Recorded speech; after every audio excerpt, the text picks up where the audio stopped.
4 فایده تازه‌کنی پوست روی یعنی چیست گالیتسا در فصل زمستان. در فصل زمستان پوست انسان به تغییرات‌های محیط زیست خیلی حساس می‌شود.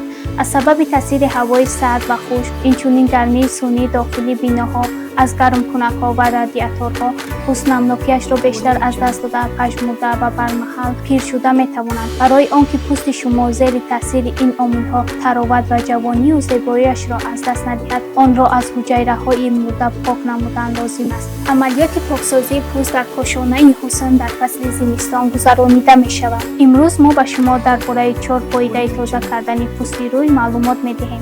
یکم، تازه کردن حجیره‌های مرده. در وقت عملیات پاکسازی پوست، خبط بالای پوست روی را از حجیره‌های مرده تازه می‌کند. این کمک می‌کند که پوست آزادانه نفس گرفته نرم شود. دوم، بهتر کردن گردش خون. در وقت تازه کردن پوست روی، گردش خون در پوست بهتر می‌شود.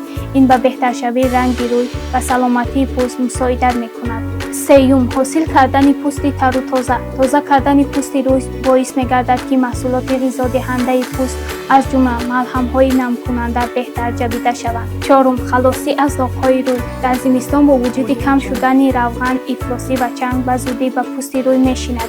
این می‌تواند باعث پیدا شدن داغ‌ها در روی گردد. تازه کردن پوست روی این مشکلات را پیشگیری می‌کند.